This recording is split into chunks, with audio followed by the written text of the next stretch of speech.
Ever wondered why iPhones don't support SD cards? It's a question that's crossed the minds of many. While most Android phones come equipped with an SD card slot, allowing users to expand their device's storage, iPhones have consistently lacked this feature. Is it an oversight, or is there a method to what might seem like madness? Perhaps it's a mix of both. Stay tuned as we delve into the reasons why iPhones have never included this feature. First off, let's talk about security.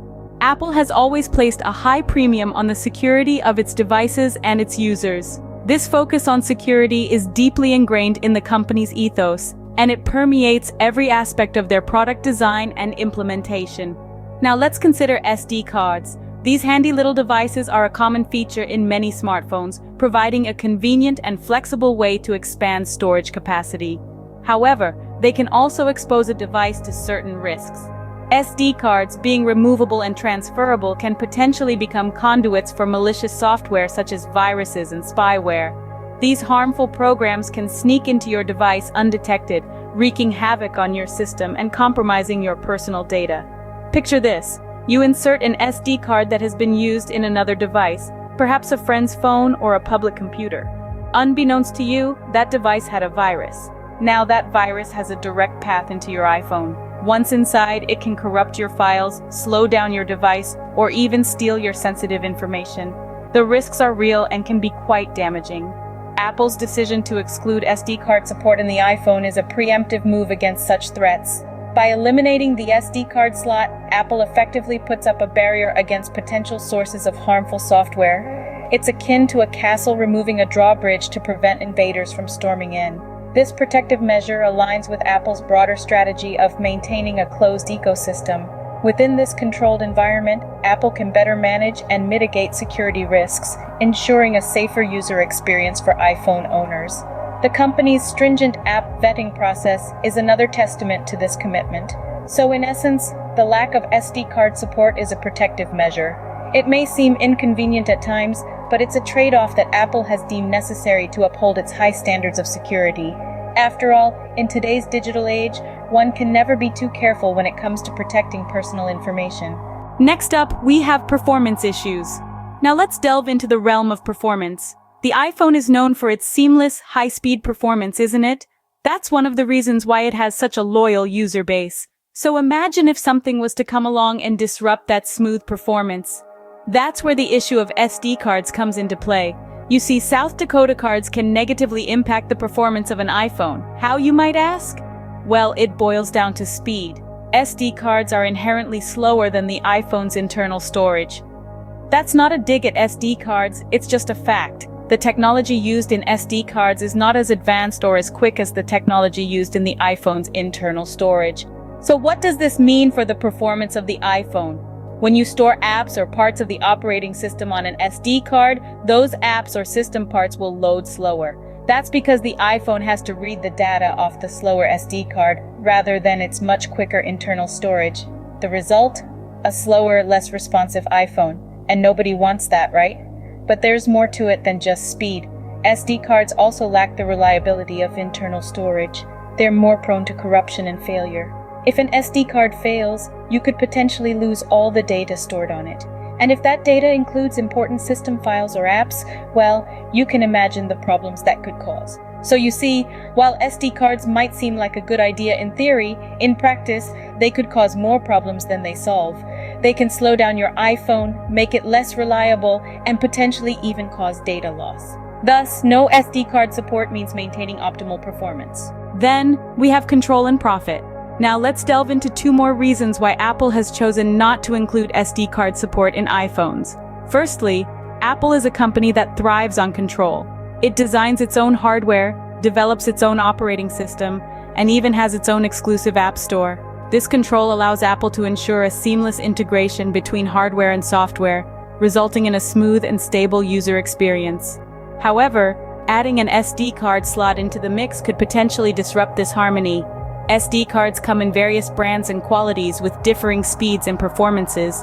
If you recall our discussion from the previous scene, slower SD cards could lead to degraded performance, and that's something Apple wants to avoid. By ensuring that all storage is internal, Apple maintains full control over the performance of its devices. Secondly, let's not forget the profit angle. Apple offers iPhones with different storage capacities, and as you'd expect, the more storage, the higher the price. This model allows Apple to charge a premium for larger storage sizes, contributing to their profit margins. It's worth noting that Apple is not alone in this approach. Many high-end smartphone manufacturers, such as Google with its Pixel line, have also moved away from SD card support. They too offer various storage options at different price points. Now, if iPhones supported SD cards, users could simply buy a lower storage model and then expand their storage cheaply with an SD card. This would likely affect Apple's profits from iPhone sales.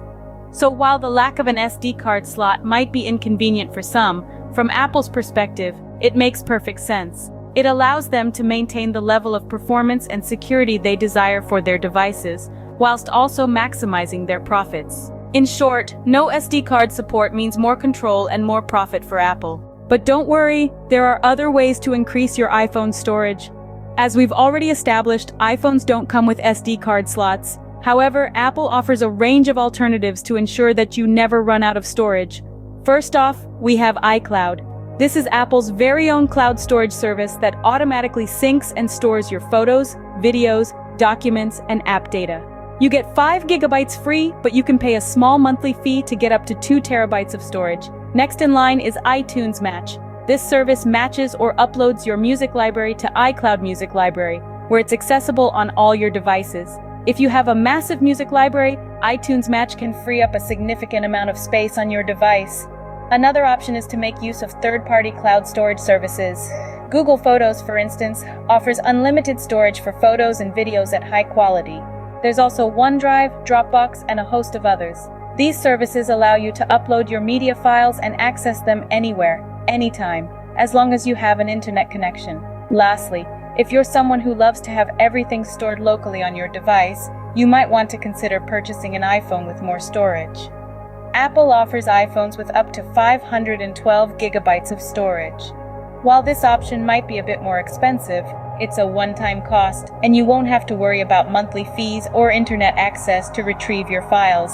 In conclusion, while the lack of an SD card slot might seem like a disadvantage, Apple provides several workarounds to ensure that storage is never a hindrance to your iPhone experience. Whether you choose to use iCloud, iTunes Match, a third-party cloud service, or simply opt for an iPhone with more storage, you're covered. So even without SD card support, there are plenty of ways to get more storage on your iPhone. To sum it all up, we've delved into the reasons why iPhones do not support SD cards. First, there's the matter of security. Apple argues that SD cards can potentially expose iPhones to harmful software like viruses and spyware. Next, we talked about performance. According to Apple, South Dakota cards, being generally slower than internal storage, can negatively impact the performance of applications and the operating system. Control is another significant factor. Apple desires to maintain complete control over all aspects of the iPhone. Incorporating SD card support could potentially limit this control. Lastly, we can't ignore the profit angle. Apple has a business model where it charges more for iPhones with greater storage capacity. The addition of SD card support could potentially decrease their profit margins. But it's not all doom and gloom for those of us craving more storage space on our iPhones. We've discussed several alternatives. These include using iCloud, iTunes Match, or a cloud storage service such as Google Photos or OneDrive. And of course, there's always the option of purchasing an iPhone with a larger storage capacity. Remember, while iPhones may not support SD cards, Apple has its reasons, and there are always alternative solutions available. Thanks for joining us, and remember to like, share, and subscribe for more tech insights.